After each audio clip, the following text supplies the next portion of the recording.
UFC had a pretty good event.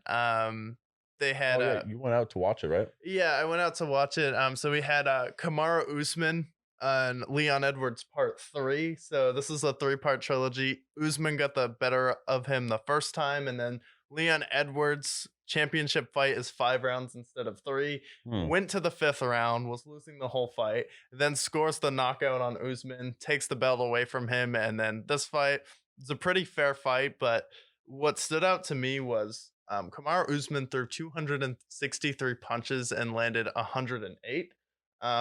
Leon Edwards threw 164 punches and landed 123. Oh my So he god. threw almost 100 less punches and still landed more. So I definitely think he won the fight. Usman also 15 takedown attempts, only four. So Leon Edwards did a good job staying on the ground. And then Justin Gaethje got another good win. Rafael Hmm. Fiziev is a guy who's former cop.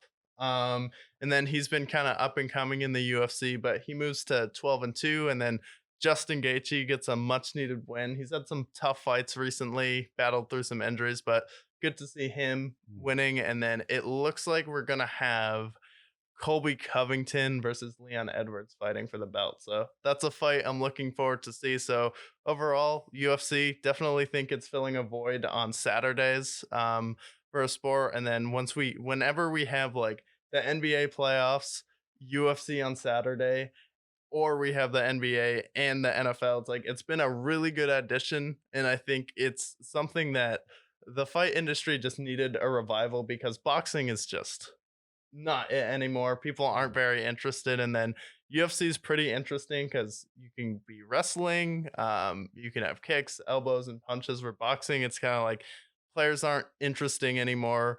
You don't really have the theatrics like Muhammad Ali. You don't have a Floyd Mayweather anymore, and it's kind of just faded off. And then Dana White, give him credit, he's a genius. He's partnering with podcasts like the Nelk Boys, has a huge brought on Joe Rogan and Daniel Cormier. The UFC probably has the best commentating of any sport.